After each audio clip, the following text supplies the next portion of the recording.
Hi, so here I am in New York, my first few hours ever, first time here, and it has been fantastic so far. So I went out for dinner and then I ended up at the Mocha Lounge, and there was an open mic that had been organized by the Word Vomit Poets, and there were some brilliant performers, some guitarists, some spoken word artists, singers, rappers, everything. And of course, yours truly told a story, and I'm going to tell the story here. And this is my first IGTV video.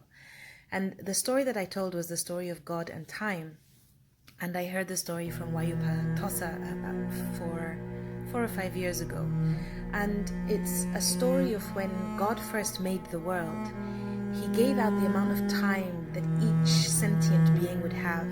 So to the mighty Baobab tree, he gave 1,000 years. And then to the tiny little fly, he gave just a few hours.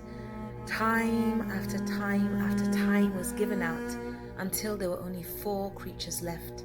There was the human being, there was the ox, there was the dog, and there was the monkey. And God asked the human being to approach, and he said, "Human, your job is very important because you must keep the balance in the world. The world will continuously evolve and change, and you must use your imagination, your creativity, experiment, innovate, try out new things, fail and try again, but you must maintain the balance. And for that, you will have 30 years. The human was very grateful. "Thank you, God, thank you."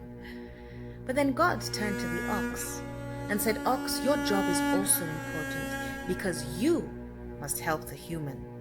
You see, the human is very smart, but the human is weak.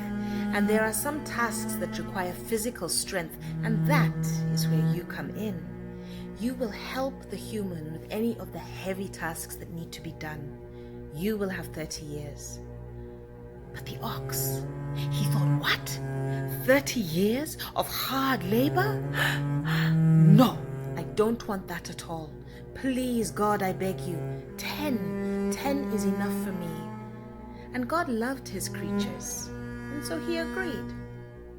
But the human, being a human, he spotted an opportunity, and he said, "Hey, God, if Ox does not want those extra 20 years, why don't you give them to me?" God didn't see a problem, so he handed Ox's 20 years to the human. Then he turned to the dog. "Dog, your job is also important because you too must help the human. You see, the human will be working very, very hard during the day and will need to rest at night, and this is where you come in. You will stay awake and you will keep the human safe. You will have 30 years. But the dog thought, what? 30 years of sleepless nights? No. Please, God, I beg you. I beg you, I just want 10. It's enough for me. And God loved his creatures, and so he agreed. But the human, being a human, spotted an opportunity. "God, how about you give dogs years to me?" And God agreed. And so the human received dogs 20 years. Then God turned to the monkey. "Monkey, your job is also important because you too must help the human. You see, sometimes a human will have to make very difficult decisions, and those decisions will weigh heavily on the human soul. So your job is to entertain the human, make the human laugh, lighten that spirit. You will have 30 years. But the monkey thought, what? 30 years of being funny? That does not sound like fun to me. Please, God, I beg you, 10 is enough for me." And God agreed, and once more the human asked for monkey's 20 years and received them. And there are still some people in the world who still believe that your first 30 years are your real human years. But then you move into your ox years, where you work hard.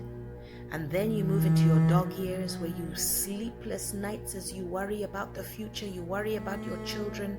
And if you are fortunate enough to reach your monkey years, then hopefully you should have gathered enough stories to entertain everybody around you.